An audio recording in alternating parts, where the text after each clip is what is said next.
Hey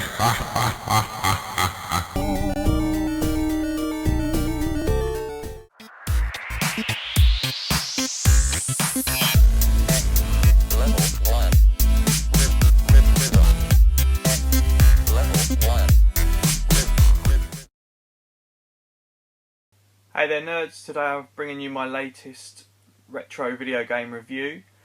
This time it is one of my favourite games that I played growing up as a kid, and it was Splatterhouse 2.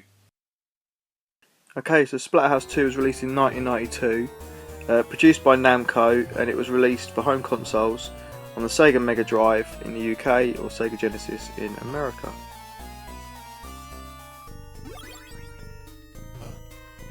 The story set 3 months after the original game. Terror Mask appears to Rick, the main character who we control, and is repeatedly trying to tempt him back to the house, telling him that Jennifer doesn't have to die. Rick then goes off on a quest to rescue his beloved, and encounters many grotesque and terrifying foes. Splatterhouse 2 features gameplay very similar to its predecessor.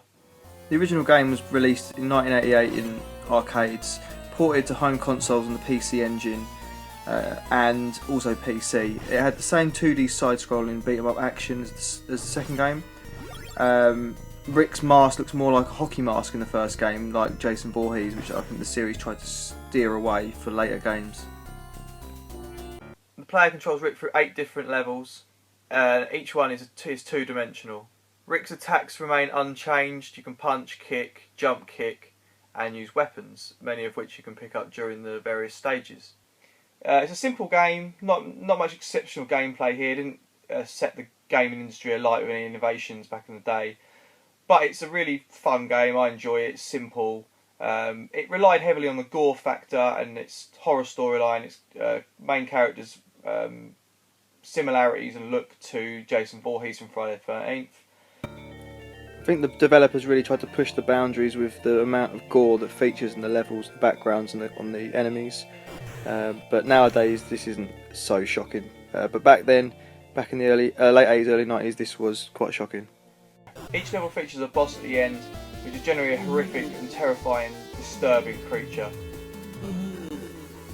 The first of which is this weird blob monster.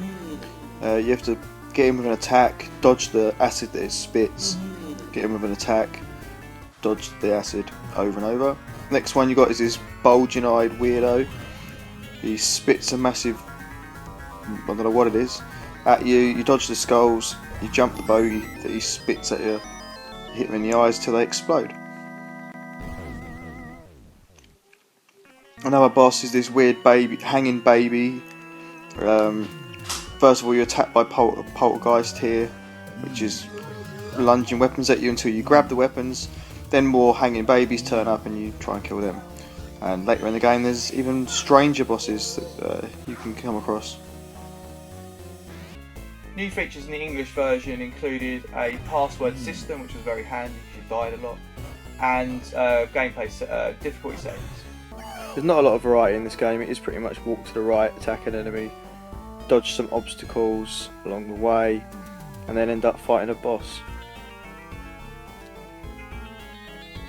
Nowadays doesn't really hold up too well, but if you played it when you were a kid, the nostalgia factor will win through, and you'd really enjoy playing it again now.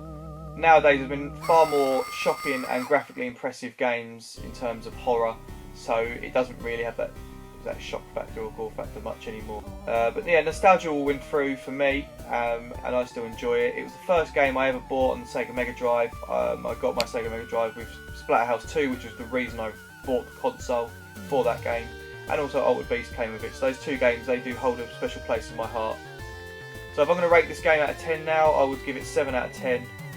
A lot of it will probably come from nostalgia, but I still really enjoy this game.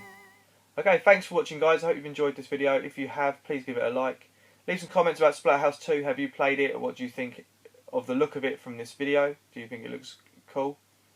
If you haven't already subscribed to my channel, there's loads more video game content on here, as well as other nerdy stuff like Funko Pop unboxings. So check out my previous videos, and if you enjoy, please subscribe. Okay, thanks for watching guys, and I hope to see you next time. Take it easy.